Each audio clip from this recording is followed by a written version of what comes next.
Welcome to Earth, a Love Story. I'm your host, Robin Lassiter. This is a solo episode where I talk about the thing that still makes me sweat and cringe and flush hot and cold and feel like a panicky teenager all over again.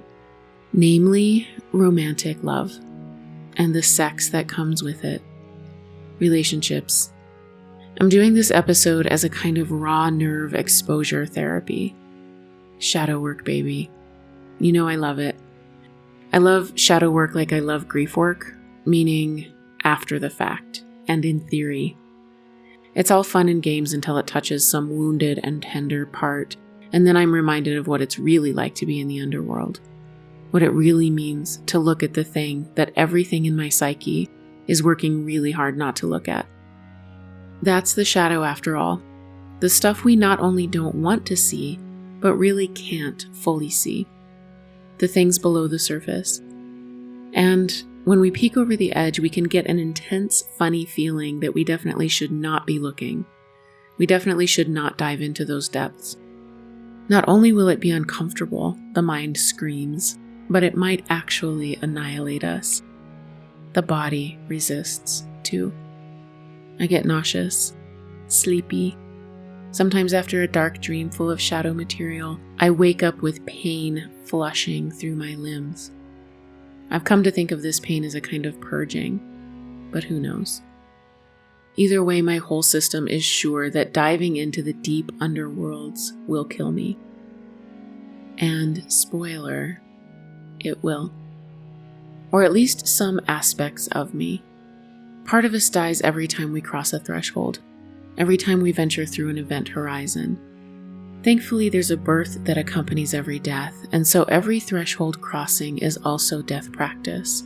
We learn to die and not die. We learn that death is safe. But it's still a fucking death. So it's hard. It's a big deal. Why on earth would anyone go there on purpose? Inanna did, by the way. Inanna, Queen of Heaven and Earth, she went on purpose. She wasn't dragged into the underworld like Persephone. And no shade, Persephone. We've all been dragged and will get dragged again. But yeah, Inanna went on purpose. But even she just went down to watch. She wasn't going down to actually die. She just wanted a peek. She wanted, as she told the gatekeeper, to witness the funeral rites. Bad news, Inanna. No one gets out that easy. Why am I going down? Why am I leaning into this particular discomfort? And why, for the love of God, am I doing it publicly? Because the only way out is through, and creation never stops moving and changing and evolving. And when I cling, I get stuck and static and rigid and inflexible, and everything slows down to a crawl until I deal with the thing. Right now, looking at my shadow around relationship and sex is the thing. And I'm doing it publicly simply for the accountability. Simply because I'm super uncomfortable doing it publicly. So, just to catch you up, about 6 years ago I met Jupiter. And if you've listened to me read my book in the first 15 episodes of this podcast, or if you read my book yourself, you know a little bit about Jupiter. He was a breath of fresh air and kindness and hope after a long, dark journey into the depths of addiction and depression, unsafe relationships and codependency. And I pinned a lot onto that relationship. I hadn't yet touched bottom, hadn't been broken open by grief, and so I still had it in my head that something or someone would come along and rescue me from life. And I was really hoping it would be him. The story is predictable. For a while it was wonderful, and 4 years later it wasn't. Our dynamic became more toxic as I desperately clung to a sinking ship, and he desperately tried to muster the courage and tenacity to break up with me.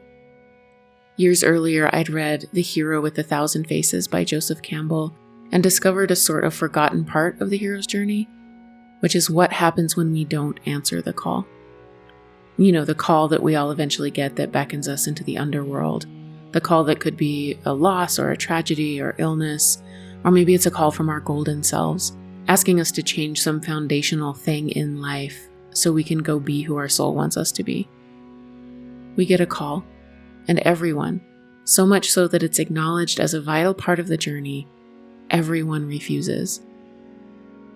And you guys know all about that, refusing the call. I'm thinking of Neo on the ledge and Morpheus coaching him to evade the agents, and Neo finally refusing and giving himself up. It's part of the journey. And there's another part of the journey that doesn't get talked about much, and that's what happens when we keep refusing the call. When we keep refusing the call, we become the villain in someone else's story. And I know that. I know that's what happens. I've done it in other relationships. I've put so much weight on relationships and have been so terrified of them ending that many times I clung even after the thing was long dead, like some sort of dark necrophilia. The call for me was, and ever is, to let go. I refused and refused until I finally became the villain. And therefore, when you become the villain, you become a character in someone else's story. I became the thing Jupiter needed to overcome. I became a side character, a threshold guardian in his hero's journey. And I'll tell you what, nothing sucks the life force out of my body faster than becoming a side character. And spoiler, he finally said yes to his call and broke up with me. Suddenly I was back in my own story. And someday I'll tell you about the last death of the small self that resulted from that tremendous grief. It was a massive turning point in my life, but for now we're talking about love and sex and relationships. Believe me, I would much rather talk about death. Romantic love, for me, is fraught. Have you caught that yet? I probably qualify for SLAW. And if you don't know what SLAW is, lucky you. Sex and Love Addicts Anonymous. I never went to a meeting because I'm pretty sure I'd meet my next Prince Charming there. And sex to some extent, but mostly love, is, to me, like a drug. With love, my addict tendencies flare, and the chemical cascade that is unleashed is better than booze, better than cigarettes, better than pills. Maybe heroin comes close. I accidentally did heroin once, and it was the best feeling I've ever had, and I wanted to feel like that every day for the rest of my life. But fortunately, I didn't know where to get it, and I exited that guy who introduced me to it from my life soon after. And how one accidentally does heroin is also another story for another episode. I digress. The end of the relationship with Jupiter brought me through the gateway of grief that leads to relief. I died and didn't die. It was horrible and beautiful, and it is still my most potent touchstone when I need to feel the anguish of a non-negotiable no. And therefore touch something foundational about being alive. That being that everything will die. It all passes, all of it. And believe me, I know that. And yet, I still cling. And it's taken me a while to stabilize. Jupiter and I left on good terms. I still wish him the best. I'm actually very grateful for the roles that we played in each other's lives, and I can say that about all of my relationships. I'm grateful for them. I know we were doing soul work together, even if it looked really messy and painful. I've stabilized now, and I've never had more peace, more joy, more freedom, more beautiful and deep relationships with friends and family and myself and the land. I've never felt more loved and more solidly situated in the big we of this web of goodness. Good people, good nature, good land, good healthy body and boundaries and soul work at the center. It's good. And yet, even though I feel whole and happy, I am finding myself more and more starved for touch. It's not enough to touch myself, divinals. It's not enough to hold myself. My psyche and mind and heart are so wonderfully held in a collective of the best people. And my body is longing to be held as well. And that's the part that's mostly in the shadow. What is the hardest thing for me to admit? That I want love. I want touch and sex and physical and emotional intimacy. And even harder to admit, I think I'd like a partner. I think I'd like someone to partner up with and have a life together. But now wait a minute. You guys have heard of a thing called a split ego state, right? Where one part wants one thing and another part wants another thing.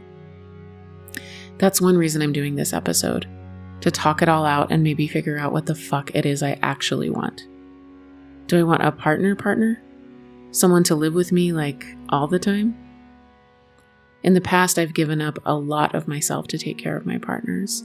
They didn't even ask me to. I just did it. And of course, used that against them later in classic codependent fashion.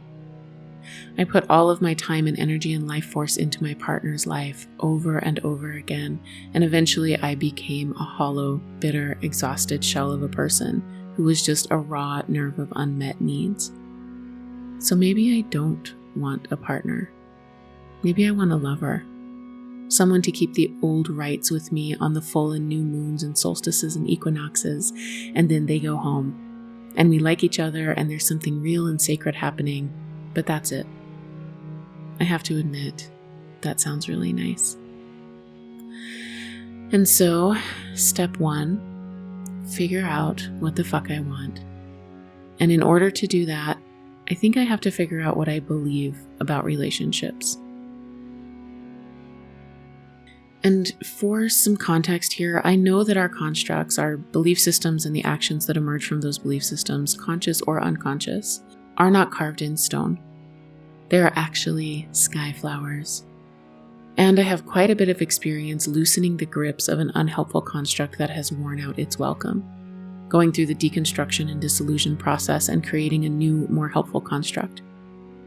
So I know it's possible to do this with relationships too, because my ideas and beliefs around relationships are, regardless of how shadowy and stuck and intrinsic they feel, ultimately just a construct.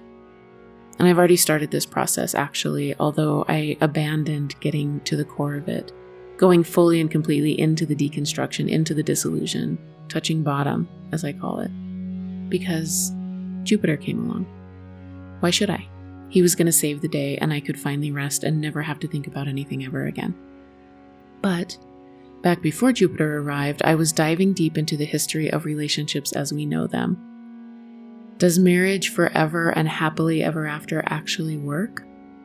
Is that the norm and everything else is a failed version of that? Is that really true? I started looking around and saw very quickly that that is not true.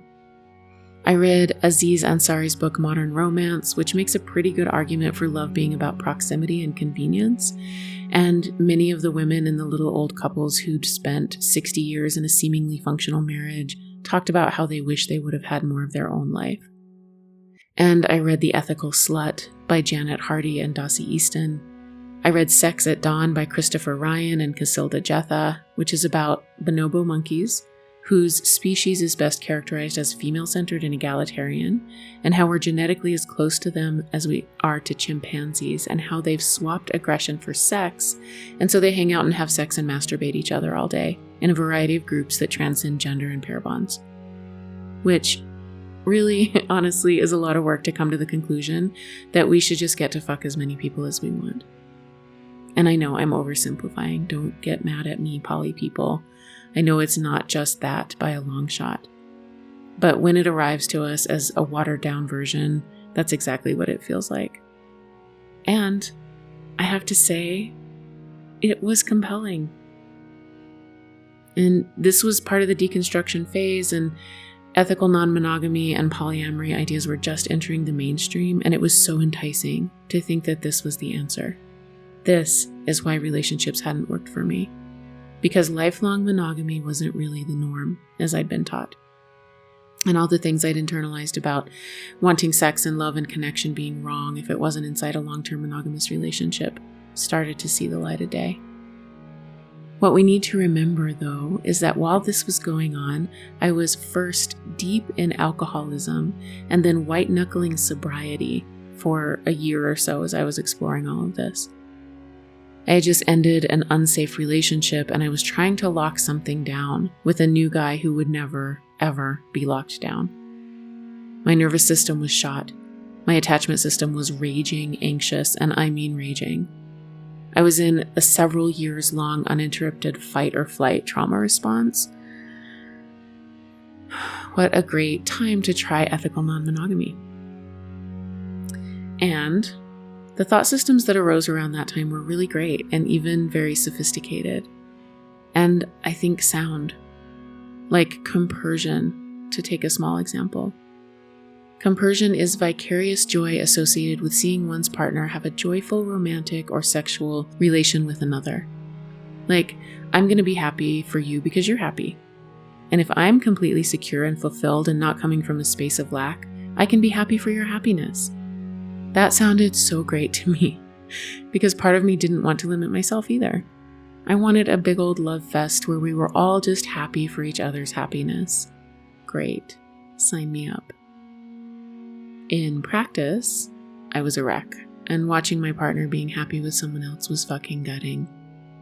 Plus, I am such an open, sensitive person, and I often work in multiple dimensions. So, as this was happening, I would dream about my partner's partner and spend entire nights working through their trauma and wake up pissed. Needless to say, none of this worked out. At that time, I internalized that failure as something else that was just intrinsically wrong with me. I can't even non-monogamy right. I can't do any of it right. And now, after lots of therapy and stability, and now that my nervous system has learned what safety actually feels like, and now that I have a peace that I never want to give up, I realize that I'm just not built for that. Probably I'm not built for that. Through that disillusion and deconstruction process, I left behind what was not working for me, and I did adopt some new belief systems that are still with me today. First of all, the idea I'd had in my head that relationship was about meeting each other's needs at the expense of our own no longer rang true. For example, I have a habit of choosing men who really value freedom and feel trapped by the ideas of commitment. And guess what? I really value freedom too. And I also really value stability and consistency, and I'm somewhat traditional in that way. I basically just want to know that we're solid. And because I can be anxiously attached in certain relationships, I probably want to know that pretty often, especially at first. And the partners who I chose not only valued freedom, but were often on the avoidance side. So my wanting to know pretty often that we were okay made them feel like jumping out of a moving vehicle. And them feeling like jumping out of a moving vehicle to get away from me made me feel anxious. You can see the problem. And also, I should just say I'm a fucking Cancer sun, and my Venus is in Cancer as well. I know. That's actually probably all I need to say for this entire episode, and you'll all go, oh, yeah, shit. I get it. Tough break, Robin. Good luck out there. Anyway, all this is just stuff I learned over time. Bottom line is I was picking people who naturally wouldn't be able to fulfill my needs. And I now understand that if you like dogs, for example, you should get a dog. If you really like dogs, you shouldn't get a cat and then try to get them to change into a dog to meet your needs. You should just go find a dog. Because when I'm with a person who's not avoidant, my nervous system begins to take note of the safety and the fact that he's not scrambling for the door handle to make a getaway, tucking and rolling onto some backcountry dirt road and out of my life. And then I need to check in about how solid we are a lot less often. Also, and this is a big one, I learned that all of the qualities, good and bad, that I was projecting onto my partner were actually my own. That one was fun. I loved him because he was fun and free and wild, or because he didn't give a fuck, and I was wound so tight and gave all the fucks, but secretly really wanted to be like him. Or I was so mad at him because he was being too wild, drinking and partying and not taking care of himself, and the truth was I was doing exactly the same. I was looking at mirrors of myself over and over again. In my recent interview with Daniel Rekshon, who wrote Missing Time Found, and by the way, has just finished his next book about the geometry of body marks, and he'll be back on the podcast soon. He said something like, if we don't address our shadow material, it plays out in our lives in really damaging ways. And I believe that. I believe it because I lived it. I was completely unaware of any shadow material and was constantly seeking outside of myself for wholeness. Unconsciously, of course, but there it is. I eventually learned that the union I was so desperately seeking was within, and that before I can be in a healthy relationship, I needed to be a whole person. I needed to be able to hold myself and my nervous system. Then I can be in an actual relationship with another. First, safe for myself, then safe for the room, then safe for the world. And on that note, another thing I've come to believe, and I use this one with my clients and myself often, is that if I'm saying something like, he never listens to me, or they don't take me seriously, or she thinks I'm lazy because I need so much downtime, if I catch myself saying things like that, I invite myself to reframe and say, am I listening to me? Am I taking myself seriously? Do I believe there's something wrong with me taking so much downtime? And there's a time and place to ask questions like that for sure. I mean, not in the middle of a verbally or physically or emotionally abusive relationship, for example. But when the time is right, when enough strength and stability and kind of metacognition about the situation has arrived, questions like that can really help redirect us back into our own authority and responsibility. And that's what I've learned more than anything through all of this. My life, my happiness, all of it is an inside job. My relationships have given me so much motivation to try to be and do better, so much friction, so much need for therapy, and self-education on attachment styles and somatic work and nervous system repair. I mean, relationships and the dysfunction therein are directly responsible for my career. I know how to hold space for a somatic release because I learned to hold space for myself. I know how to guide someone to orient towards a more mature, loving, wise version of themselves because I oriented to that part of myself. I had to learn how to love my wounded maiden back to wholeness so she would stop blowing shit up and burning shit down and running away in the night. She did that a lot, by the way, for a lot of years. So what I'm talking about is something called inner reparenting. But let's take this opportunity to de-psychologize all of this. There's nothing wrong with psychology, and therapy has been incredibly helpful for me, but it often centers the individual as the problem. Like, if you can just get your shit together, everything will be fine. But I was so beaten down, and eventually talking about all the things that were wrong with me wasn't helping. What ultimately began to be more helpful was myth, storytelling, and placing myself in an ecosystem. I needed to tell myself a better story about myself. I remember talking to my therapist when I lived in Hawaii, and I asked him one day, can I just tell myself a new story about it all? Can I claim the narrative and choose to be empowered by this instead of victimized? And he sighed and leaned back in his chair and put his hands into his wild pirate hair and said, yes, that's what I spend every day trying to teach every single one of my clients. And at that time, I was still spiritually bypassing quite a bit, so it didn't land as deeply as it could. But I did start telling myself a new story about myself. And this is the beginning of the creation stage after the destruction and disillusion stage. I put myself and my life into context. I began to look at why I'd acted the way I'd acted, why I'd been with the men I'd been with, and in the dramatic and unsafe relationships I'd been in. I saw an incredibly sensitive child incarnated into a freaking Wild West shit show. And imagine if my childhood had been horrible. This place, Samsara in particular, is a Wild West shit show even under the best of circumstances. So of course I learned to armor up. I learned to fight. I learned to numb and run. My young self grew up fast, trying to put systems in place to keep me safe. I mean, remember the 90s? Remember what consent was like in the 90s? And if you're saying, yeah, consent wasn't a thing in the 90s, bingo. So I did the hard work of connecting in with a big, wise, unconditionally loving and accepting aspect of myself. And I began to hold this sensitive child and heal her and let her tell her stories and let her rest. And I began to try to meet her needs. I invited her to put down her armor and sword. And it was really funny. I was doing a meditation one day, going down and in to my own soft belly to listen to her and meet with her and invite her to rest and soften. And I saw her standing up against the wall. She was about 14, and she was dressed sort of like Katniss Everdeen, with a shield across her chest and calf-high boots and a sword at her hip. And she was like, go fuck yourself. I don't trust you for 1 second. And the only reason we survived is because I fought. and blew up and burned my way out of the tangled messes we got into, and I am not putting down my sword. And I gotta say, I kind of love her for that. I love her still for that.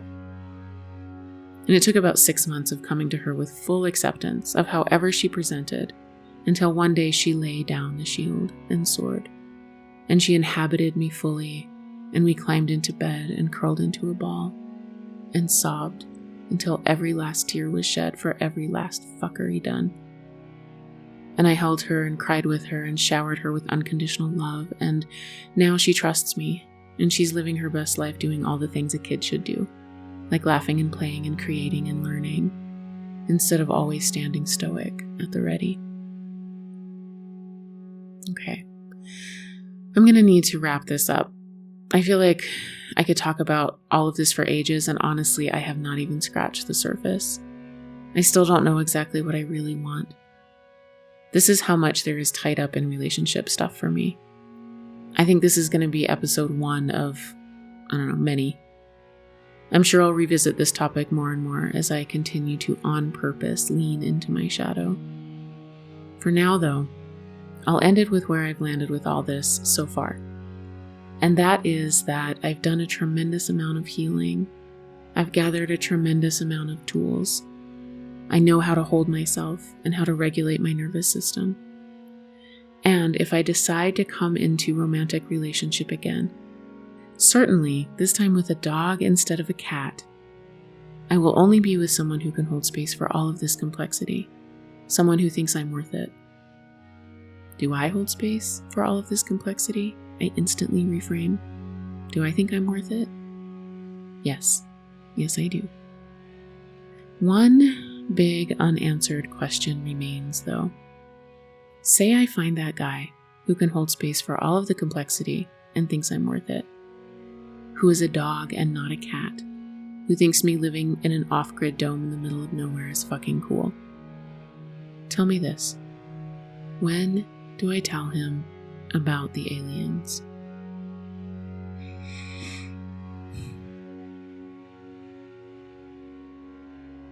Thank you to my patrons who support this podcast for very little in return, I must say.